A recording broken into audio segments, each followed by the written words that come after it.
하나님의 말씀 요한복음 1장 1절로 5절까지의 말씀입니다. 신약 141페이지가 되겠습니다. 태초에 말씀이 계시니라. 이 말씀이 하나님과 함께 계셨으니 이 말씀은 곧 하나님이시니라. 그가 태초에 하나님과 함께 계셨고 만물이 그로 말미암아 지은 바 되었으니 지은 것이 하나도 그가 없이는 된 것이 없느니라.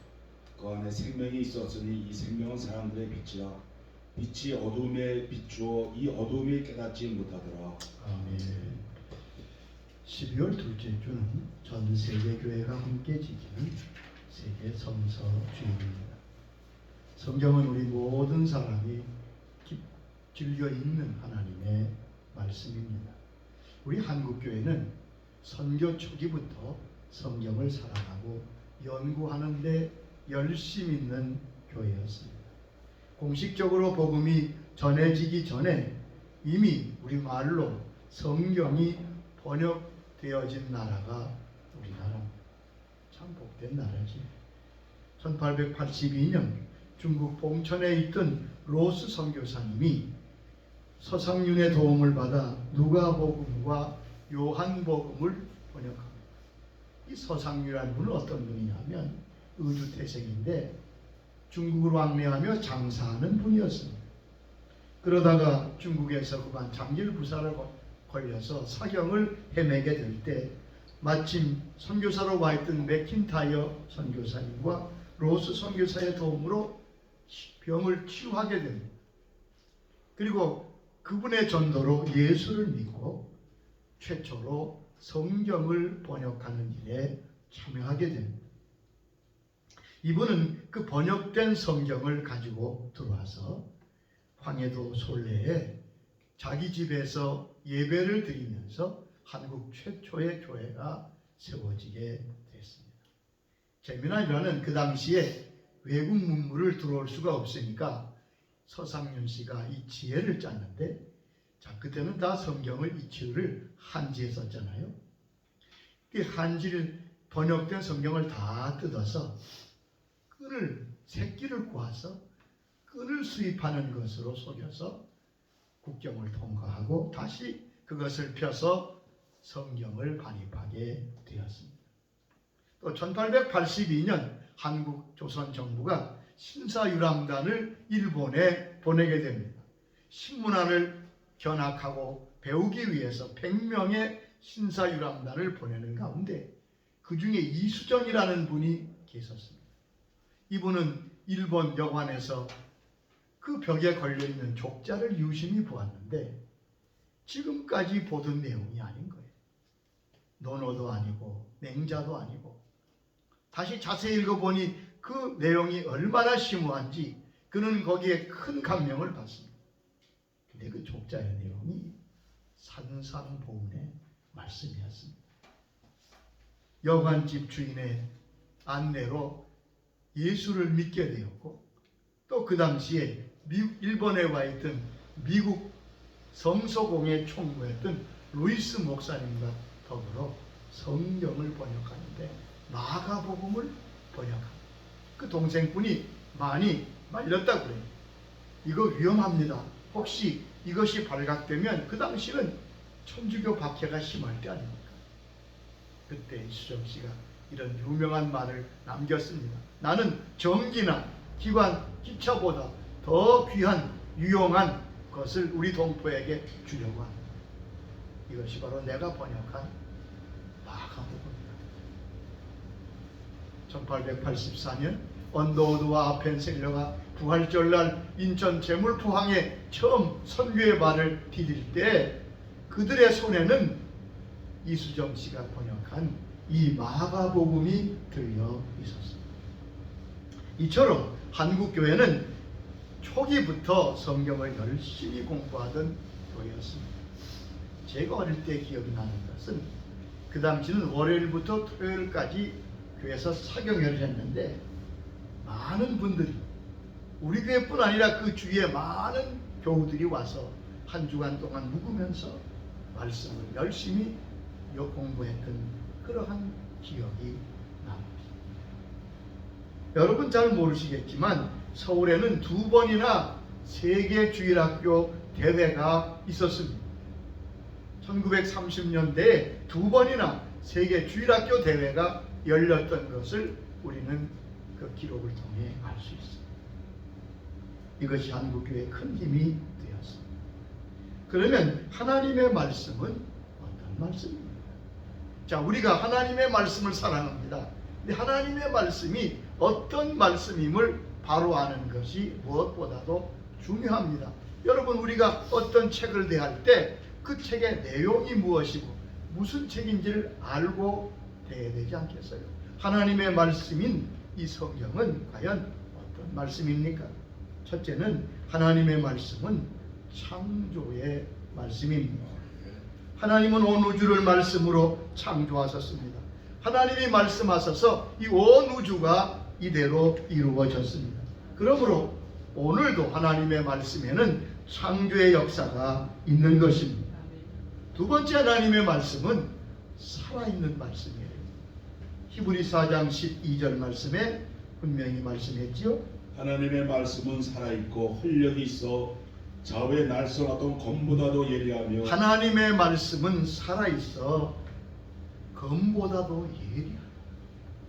하나님의 말씀이 오늘 살아 역사하는 말씀입니다. 여러분, 세상에 어떤 책도 살아있는 책이라고 하는 책은 없습니다. 그럼 왜 성경만 살아있는 말씀입니까? 왜 성경만 살아있는 말씀이라고 우리에게 분명히 말씀하십니까?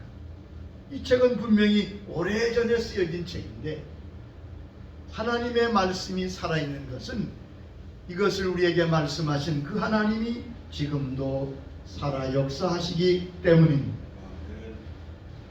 말씀하신 하나님이 지금도 살아 계셔서 동일한 말씀, 그러므로 모세에게 했든지 아브라함에게 하셨든지 그 말씀이 동일한 오늘도 우리에게 말씀하시는 주의 말씀이 되는 것입니다. 또한 하나님의 말씀은 구원의 말씀입니다. 하나님의 말씀은 단순히 교훈의 말씀이 아니라 우리를 구원하시는 말씀이라고 말씀하셨습니다. 사도행전 13장 26절에 말씀하셨지요. 형제들아, 아브라함의 후손과 너희 중 하나님을 경외하는 사람들아, 이 구원의 말씀을 우리에게 보내셨거늘. 자, 이 구원의 말씀을 하나님이 우리에게 보내셨다고 말씀했습니다. 디모데후서 3장 15절은 성경이 어떤 책인가를 밝히 말씀하고 있습니다. 성경은 능히 너로 하여금 그리스도 예수 안에서 믿음으로 말미암아 구원에 이르는 지혜가 있게 하느니라. 성경은 믿음으로 말미암아 구원에 이르는 지혜가 있게 합니다. 하나님의 말씀은 씨앗이 되어서 그 말씀을 통해 구원하시는 역사가 일어나는 것입니다. 네 번째, 하나님의 말씀은 영원한 말씀입니다. 일시적으로 없어지는 말씀이 아닙니다. 주님 말씀하시기를 천지는 없어지겠으나 내 말은 1.1획이라도 없어지지 아니한다고 말씀하셨고, 이사야 40장 8절 말씀에 이렇게 말씀하셨습니다. 푸른 마르고 꽃은 시드나 우리 하나님의 말씀은 영원히 서리라. 푸른 마르고 꽃은 시드나 우리 하나님의 말씀은 영원하다. 세상의 모든 것은 풀처럼 시들고 꽃처럼 시들 수밖에 없죠. 하나님의 말씀은 영원한 말씀입니다. 왜 그렇습니까? 하나님께서 영원하시기 때문이지요. 베드로전서 1장 23절에도 이렇게 말씀했습니다. 너희가 거듭난 것은 썩어질 씨로 된 것이 아니요 썩지 않을 씨로 된 것이니 살아있고 항상 있는 하나님의 말씀으로 되었느니라. 자, 하나님의 말씀으로 우리가 거듭나는데 그 말씀인 살아있는 항상 있는 말씀인 것을 우리에게 말씀하셨습니다. 다섯째, 하나님의 말씀은 반드시 이루어지는 말씀입니다. 하나님의 말씀은 허언이 없습니다. 이사야 55장 11절에 하나님이 친히 말씀하셨습니다. 내 입에서 나가는 말로 이와 같이 헛되이 내게로 되돌아오지 아니하고 나의 기뻐하는 뜻을 이루며 내가 보낸 일에 형통함이니라. 자, 내 입에서 나가는 말, 우리 주님 하신 말씀, 내가 직접 하는 이 말은 절대로 헛되이 내게로 되돌아오지 않는다. 반드시 나의 기뻐하는 뜻을 이루며 내가 보낸 일에 형통. 여러분 이 말씀을 꼭 기억하며 말씀을 대해야 됩니다. 하나님의 말씀은 하나님은 거짓말하실 수 없는 분이기 때문에 반드시 이루십니다. 열왕기상 8장 56절에도 이렇게 찬양하고 있습니다. 모세를 통하여 무릇 말씀하신 그 모든 조문 약속이 하나로 이루어지지 아니함이 없도다. 자, 하나님을 찬송하면서 모세를 통하여 말씀하신 그 모든 귀한 약속들이 하나도 이루어지지 아니함이 없도다. 놀라운 말씀 아닙니까? 여러분, 이처럼 하나님의 말씀은 살아서 역사하며 구원하시며 영원하고 반드시 이루어지는 말씀임을 기억하시기 바랍니다. 네, 하나님의 말씀은 삼중전입니다. 자, 이걸 좀 잘 기억하세요. 하나님의 말씀은 삼중전입니다. 첫째는 예수 그리스도께서 말씀이십니다. 주님께서 말씀의 본체가 되시지요. 요한복음 1장에도 말씀이 계십니다. 예수님을 말씀으로 분명히 나타내고 있습니다. 두 번째는 기록된 말씀입니다. 성경은 기록된 말씀이죠. 예수님을 기록한 것이 성경입니다. 구약은 오실 예수님, 신약은 오셔서 역사하시고 구원을 이루시고 다시 오실 예수님을 증거하고 있습니다. 세 번째 말씀이 바로 선포된 말씀입니다. 예수님을 전하는 선포, 말씀 선포가 바로 말씀인 것을 알 수 있습니다. 결국 하나님의 말씀은 예수 그리스도십니다. 자, 우리가 하나님의 말씀하면 곧 성경이라고 생각하는데 그것은 틀린 게 아닙니다. 맞습니다. 그러나 더 깊은 의미를 아는 것이 귀한데 하나님의 말씀은 성경보다도 예수 그리스도이신 것을 잊지 말아야 될 것입니다. 예수님이 친히 말씀하셨습니다. 요한복음 5장 39절과 40절은 매우 중요한 말씀입니다. 잘 들어보시기 바랍니다. 너희가 성경에서 영생을 얻는 줄 생각하고 성경을 연구하거니와 성경이 곧 내게 대하여 증언하는 것이니라. 그러나 너희가 영생을 위하여 내게 오기를 원하지 아니하는도다. 여기 보세요. 성경을 너희가 연구하지 않느냐? 성경에서 영생을 얻는 줄 생각하고 연구하는데 그 성경이 곧 내게 대하여 주님께 대하여 증언하는 것이라고 말씀하시고 40절에 이렇게 말씀했어요. 그러나 너희가 영생을 얻기 위하여 내게 오기를 원하지 아니하노라. 자, 성경까지만 가면 온전한 구원이 아닙니다. 성경이 말씀하시는 예수님께로 가야 하는 것입니다. 성경은 예수님을 증언하는 책입니다. 그러므로 성경에 머물지 말고 예수님께로 가야 할 것입니다. 오늘 본문 요한복음 1장 1절 이하에는 바로 우리 주님이 말씀이신 것을 선포하고 계십니다. 주님께서 요한복음 1장부터 5절까지 보면 하나님께서 이 요한을 통해서 예수 그리스도께서 말씀이신 것을 분명히 선포하고 계십니다. 자, 그러면 예수님은 어떤 말씀이라고 요한복음에 말씀하셨습니까? 첫째, 예수님은 영원한 말씀이십니다. 요한복음 1장 1절을 다시 한번 읽어보십시오. 태초에 말씀이 계시니라. 태초에 말씀이 계시니라. 이 말씀이 하나님, 이 말씀이 곧 하나님이십니다. 이게 여러분 영원한 말씀이 바로 주님이십니다. 여기에 태초와 창세기 1장 1절의 태초는 그 시간이 다릅니다. 창세기 1장의 태초는 시간이 시작되는 창조의 시작을 말할 때 태초라고 말씀했고 요한복음 1장의 태초는 영원한 시간의 태초를 말합니다. 주님은 영원한 말씀이시고 즉 주님이 하나님이신 것을 선포하는 것이죠. 두 번째, 주님은 창조의 말씀이시라고 요한복음은 증언하고 있습니다. 1장 3절을 다시 한번 읽어보세요. 만물이 그로 말미암아 지은 바 되었으니 그 지은 것이 하나도 그가 없이는 된 것이 자, 없느니라. 만물이 그로 말미암아 즉 주님으로 말미암아 지은 바 되었으니 지은 것이 하나도 주님이 없이는 된 것이 없느니라. 창세기 1장 1절에 해당하는 말씀입니다. 주님은 창조주십니다.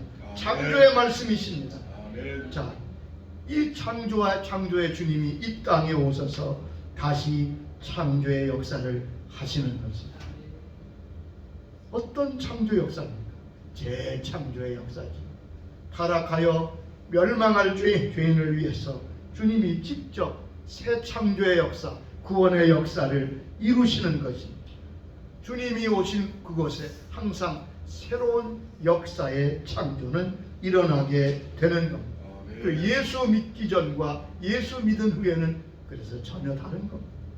고린도후서 5장 17절에 그것을 말씀했습니다. 그리스도 안에 있으면 새로운 피조물이라 이전 것은 지나갔으니 보라 새 것이 되었도다. 자, 예수 그리스도 안에 있으면 새로운 피조물이라 이전 것은 지나갔으니 보라 새 것이 되었다. 이게 무슨 뜻입니까?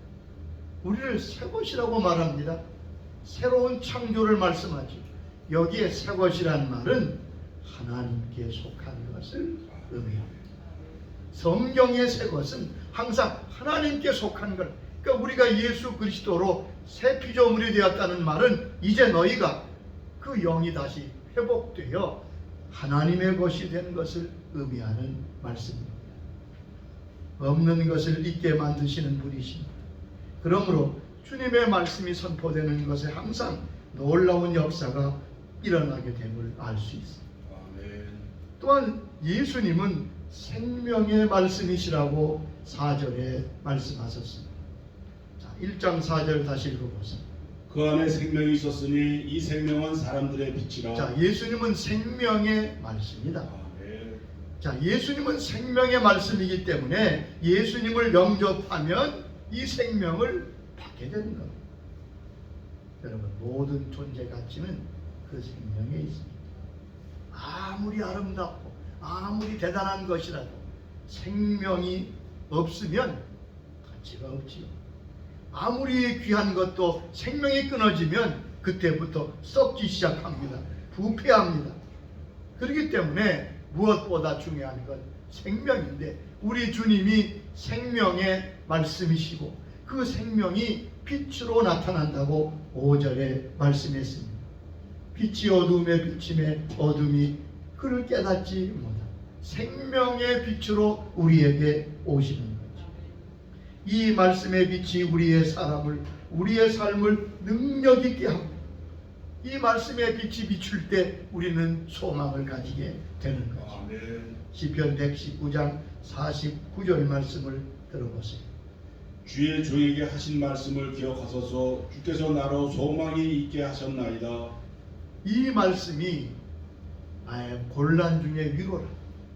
그리고 나로 하여금 소망과 위로를 받게 하신다고 말씀했습니다. 시편 19장 9절에는 이렇게 말씀하셨습니다. 여호와의 율법은 완전하여 영혼을 소생시키시고 하나님의 말씀은 놀라워 우리를 소생케 한다. 어떤 운수업자가 있었습니다. 큰 운수업을 하는 분이었는데 그만 불황을 견디지 못해서 폐업할 지경에 이르렀어요. 책상에 앉아 폐업 신고서를 작성하게 됐습니다. 이분은 그래도 믿음의 사람이니까 성경을 펴놓고 욥기를 읽기 시작했습니다. 근데 그분이 욥기서에서 발견한 건 역시 자기 직업과 좀 많이 유사해요. 욥기서에 보면 소가 몇 마리, 나귀가, 그러니까 이분 생각에 야, 욥도 운수업자였구나. 욥도 많은 짐승을 가지고 운수업을 하는 운수업자네. 그런데 계속 읽으면서 욥도 나처럼 망했구나. 그런데 욥기를 읽으면서 그가 하나 깨달은 게 있습니다. 욥은 모든 것을 잃고도 폐업 신고를 하지 않았다는 거예요. 그는 하나님께 나가서 기도한 것을 깨닫고 그는 무릎을 쳤습니다. 그렇지.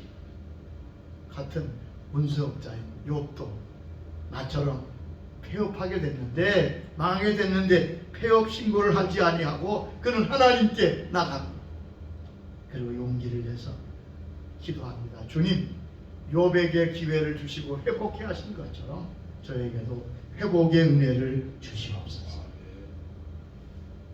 그때 하나님께서 그의 마음속에 한 가지 생각나게 하십니다. 누구를 찾아가거나, 그리고 그분을 찾아가면 다시 그분이 주문을 하더라. 그래서 그는 다시 재기할 수 있었다고 그의 간증에서 쓰고 있습니다. 이 생명의 빛은 우리에게 하늘의 지혜와 비전을 주는 말씀. 하나님께서 우리에게 놀라운 역사를 하시는 것을 알 수 있습니다. 자, 그리고 네 번째 예수님은 낮아지신 말씀. 이게 아주 중요한 말씀. 요한복음 1장 14절을 읽어보겠습니다. 말씀이 육신이 되어 우리 가운데 거하시며 우리가 그 영광을 보니 아버지의 독생자의 영광이요 은혜와 진리가 충만하더라. 말씀이 육신이 되어 우리 가운데 거하셨다. 예수님은 어떤 말씀입니까? 낮아지신 말씀. 하나님이 스스로 사람이 되셨습니다. 창조주께서 피조물의 형상을 입으셨습니다. 여러분, 놀라운 일입니다. 여러분, 사람더러 우리 친구와 이웃에게 짐승이라고 하면 얼마나 큰 모독입니까? 뭐뭐 같은 놈, 미련한 사람 곰이다, 뭐 그렇게 말하잖아요. 근데 사실 사람에게 짐승 같다 하면 큰 모독같이 느끼지만 사실은 사람이나 짐승이나 다 같은 피조물이잖아요. 뭐 그게 기분 나쁠 것도 없어요. 사실 짐승은 우리보다 선배예요. 우리보다 다 먼저 지은 거거든요. 자, 그런데 하나님이 사람이 되셨어요. 생각해 보세요. 우리가 짐승으로 비움한데도 뭐 기분 좋을 게 없는데 주님께서, 하나님께서 사람이 되셨다. 낮아지신 모습이지. 왜 그렇습니까? 우리를 구원하시기 위해서, 우리의 죽기 위해서 오셨습니다. 그러므로 자기를 낮추는 자만이 이 은혜를 받을 수 있는 겁니다. 여러분, 예수님을 만난 사람들 잘 보세요. 다 낮아진 사람들이에요. 말씀의 역사는 낮은 곳에서 일어납니다. 아멘. 우리 주님이 낮아지신 말씀입니다. 그러므로 낮아진 사람만 그를 알아보았습니다. 당시의 바리새인과 서기관들 성경을 너무 잘 압니다. 어디서 태어나실 줄도 알고 있습니다. 그러나 저들은 예수님을 맞이할 수 없었습니다. 저들은 성경을 알았으나 주님을 알아보지 못했습니다. 오랫동안 기다렸는데 정작 오신 메시아를 그들은 맞을 수 없었습니다. 도리어 배척하고 십자가에 못 박습니다. 왜냐하면 낮아지신 말씀으로 오신 주님을 그들은 받아들일 수가 없었기 때문에 그들의 마음 낮아지지 못합니다. 여러분, 말씀을 배우며 주님 앞에 나갈 때마다 낮아지신 말씀이신 주님을 기억하시기 바랍니다.